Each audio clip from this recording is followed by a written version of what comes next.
Fait que, on va enchaîner maintenant avec les diètes, la section diète du mini-mémoire. Fait qu'en gros, la première étude, Kucha et al, ils ont évalué deux groupes, un qui était omnivore, donc qui consommait de la viande, et l'autre qui était végétalien, donc vegan, fait que pas de viande, pas de produits laitiers, pas de poisson, pas rien. Entre le groupe végétalien et omnivore, le groupe végétalien avait un profil lipidique qui était plus bas pour ce qui est du cholestérol total puis du LDL. Donc probablement associé à une consommation plus faible de gras saturés ou de lipides en général. Fait que c'est ça. Il y avait une autre étude de Landry et al. Qui évaluait des jumeaux en fait. Donc un jumeau consommait végétalien puis un consommait omnivore pendant 8 semaines. Puis les diètes étaient contrôlées par des livraisons de repas préparés. Donc, dans les deux cas, les aliments étaient considérés sains, là, de l'alimentation peu transformée. Et donc, il évaluait la différence entre le LDL. Et qu'est-ce qu'on voit, c'est que la diète végétalienne avait un meilleur taux de LDL, ben, un taux plus bas de LDL. Puis, il y avait aussi une amélioration des niveaux de glucose puis d'insuline. Fait que c'est cela. Y avait-tu une perte de poids associée avec les différentes diètes? Ben ça n'a pas été évalué, mais j'ai une étude qui évalue une perte de poids. Là. Ben, la prochaine, c'était par rapport à Non, ça. parce que des fois, souvent, ça va arriver qu'on va comparer une alimentation, on va prescrire une alimentation comme végétalienne versus une alimentation omnivore entre les deux.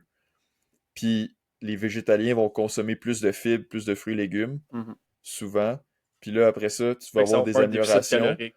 Mais souvent, c'est ça, tu vas avoir une perte de poids qui va être associée. Fait que là, tu sais, c'est comme pas tout à fait comparer la même chose parce qu'on sait que perdre du poids ou perdre de la masse adipeuse, ça va avoir un impact sur tes, tu sais, sur ton cholestérol sanguin puis tout ça. Donc, si, mettons, on voulait comparer la même chose, tu voudrais que les calories soient pareilles ou en tout cas que le poids des individus se maintienne parce que sinon, ça serait comme comparer diète végétalienne avec un déficit calorique à une diète omnivore, mais à maintenance de calories, ce qui est pas tout à fait la même chose, là. Ouais, c'est ça. Tu veux-tu l'étude la plus intéressante selon moi? Là, on va finir là-dessus. Là. Ouais, vas-y. C'est Sophie et Al, c'est quelle année? 2018. Euh, En gros, ils ont évalué diète lacto-ovo-végétarienne. Fait que ça inclut du produit laitier et des œufs. Versus diète méditerranéenne hypocalorique. Ben, les deux, en fait, les deux diètes sont hypocaloriques. Puis qu'est-ce que ça a montré? C'est les deux études, ben, il y a une perte de poids parce que c'est des diètes hypocaloriques, évidemment. Et donc, perte de masse grasse également, réduction des marqueurs de stress oxydatif, de cytokines inflammatoires. Et dans les deux cas, on a une réduction du taux de LDL puis de triglycérides. Là, après ça, c'est il y en a un qui est meilleur que l'autre, mais c'est vraiment similaire, on s'entend. Là, fait que c'est difficile de dire quelle diète a été meilleure que l'autre. Mais qu'est-ce qu'on remarque? C'est que d'avoir un patron alimentaire qui est relativement sain, donc dans ce cas-ci, on peut parler de lacto-ovo-végétarien ou une diète style méditerranéen, ben, en autant que c'était dans une diète hypocalorique, ben, c'est là qu'on est allé chercher le plus de gains en termes de perte de poids, perte de masse grasse, mais aussi une réduction du stress oxydatif, amélioration du profil lipidique. Donc, c'est là qu'on voit que oui, tu sais, la diète à base de plantes, c'est prometteur, mais tu sais, par exemple, la diète méditerranéenne, où il y a également du poulet, ben, tu sais, ça fonctionne quand même en autant qu'on respecte un patron de base, là, tu sais, où on est dans une situation, par exemple, hypocalorique si on veut perdre du poids, puis qu'on inclut quand même des fruits, des légumes, des grains entiers. Là, Dans le fond, si, ok, si je comprends bien, le type d'alimentation qui va te permettre de perdre du poids, perdre de la masse adipeuse, va potentiellement être la meilleure pour ta ouais, santé. Est-ce que tu serais d'accord avec ça? oui, ben c'est ça. En gros, c'était un peu ça ma conclusion, là. Dans ma présentation à l'école, j'avais fait une conclusion qui s'appelait les applications cliniques. Donc, la question que je posais, c'est quoi les gestes qui ont le plus d'impact sur la réduction du risque de maladies cardiovasculaires? Le premier point, c'était le changement alimentaire qualitatif. Donc, si par exemple, vous consommez une alimentation qui est ultra transformée principalement, qui contient, que vous êtes en excès calorique aussi, puis que contient beaucoup de lipides, surtout des gras saturés, beaucoup de sucre, fait que là, qu'on va développer d'autres maladies chroniques, par exemple, comme le diabète, l'obésité, tout ça, ben là, c'est sûr qu'on augmente notre risque également de maladies cardiovasculaires. Mais à l'inverse, si on y va vers une alimentation qui est peu transformée, constituée principalement de fruits, légumes, grains entiers, des noix, des graines, on peut également inclure des viandes maigres, là, c'est pas ça qu'on étudie dans mon étude, mais moi, je me permets de l'inclure parce que je pense que c'est quand même la situation de la majorité des gens qui sont omnivores. On a également du poisson, des produits laitiers qui sont relativement faibles en gras. Là, on parle de lait 0 ou 1%, de yogourt de 0 à 2%, puis de fromage 20% de matière grasse et moins.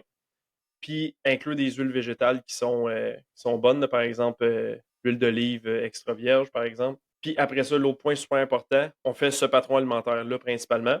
Puis, très important, éviter les excès caloriques, excès de gras saturés, puis des aliments ultra transformés, selon la règle du 80-20 qu'on a déjà parlé au podcast. Là, 80% plus sain, puis 20% d'aliments ultra transformés, ça peut faire partie de notre balance alimentaire. Puis, écoute, ça va être qu'est-ce que moi je pense, puis toi, tu peux être d'accord ou pas, ou corriger qu'est-ce que tu penses pas, mais tu sais, quand on dit de manger plus de fruits et légumes, plus de grains entiers, protéines maigres, etc., tu sais, oui, c'est parce que ces aliments-là contiennent, tu sais, plein de choses qui sont bénéfiques pour la santé, mais au-delà de ça, je pense que la majorité du bénéfice qu'on va observer, c'est que quand les gens consomment plus de ces aliments-là, mais c'est qu'ils sont capables de perdre du poids puis de maintenir un poids, tu sais, plus bas, tu sais, qui a moins d'adiposité dans le fond.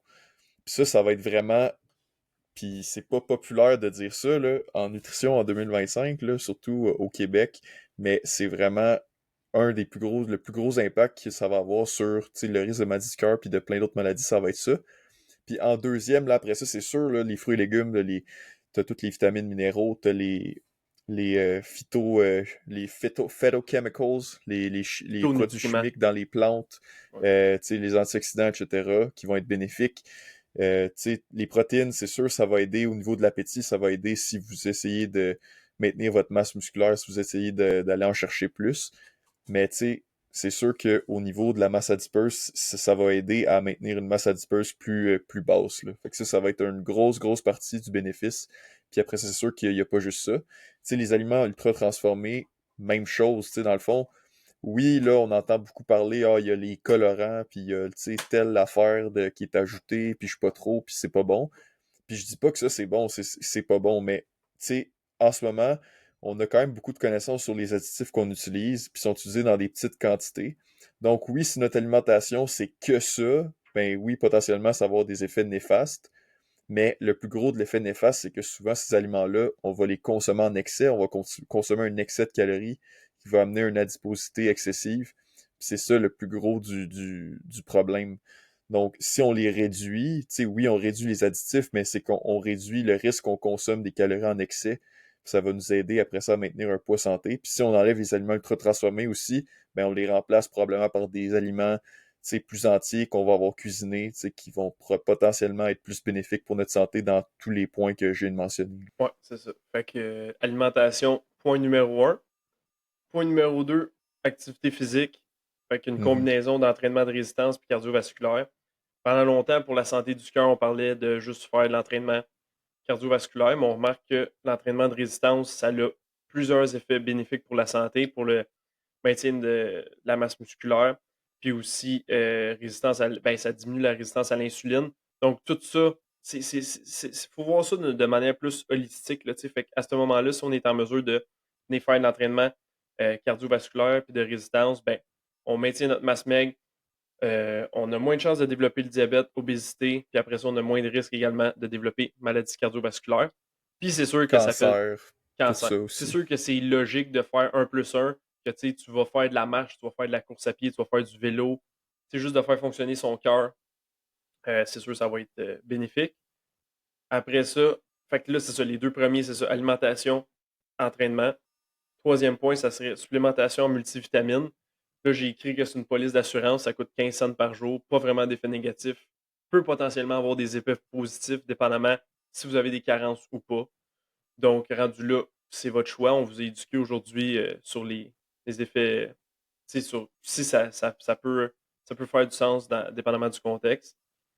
Fait que moi, je le recommanderais dans les situations où on veut vraiment être sûr de ne pas avoir de maladie cardiovasculaire. Mais tu sais, commencez pas par l'inverse. Commencez pas avec le supplément, puis vous mangez tout croche, puis vous faites pas de sport. Tu sais. Fait que c'est faut commencer avec patron alimentaire, activité physique, puis après ça, ben, la supplémentation, ça peut, ça peut être une option. Supplémentation en oméga 3, je l'ai rajouté. Ça également, ça coûte 12 cents par jour aussi, je l'ai calculé. Ça va vraiment avoir un impact positif sur nos marqueurs lipidiques. Fait que si vous êtes quelqu'un qui ne consomme pas vraiment de source d'oméga 3 dans son alimentation, pas de poisson, pas de graines, il y a ça dans les graines de chia, les graines de chanvre, beaucoup d'oméga 3. Si vous ne consommez pas ça sur une base régulière, ben, ça peut être intéressant de venir supplémenter en oméga 3. Il y a vraiment beaucoup d'études là, qui sont en train de sortir qui disent que c'est vraiment bon d'avoir beaucoup d'oméga 3 là, chaque jour, environ 2 grammes par jour, là, je pense qu'on disait. Là. En moyenne, là, si vous consommez beaucoup de poissons, mais pas tous les jours, c'est pas grave. Là. C'est ça. Puis, dernier point, si, mettons, vous savez que dans votre famille, il y a des antécédents de maladies cardiovasculaires, ben, c'est vraiment de définir, fait aller faire une prise de sang, voir c'est quoi son bilan lipidique avec son médecin, avec son nutritionniste si vous avez besoin, puis vraiment suivre ça au fil des ans. Fait que, si vous savez que vos parents avaient ça, ben là, vous, c'est important d'aller Vos faire un suivi. grands-parents, vos Ouais, parents, etc. c'est ça. C'est ça. Si t'as un parent, tu sais, qui est mort assez jeune de maladie cardiaque, ça, c'est un signe que on va faire, il y a des risques plus élevés de faire de l'hypercholestérolémie familiale.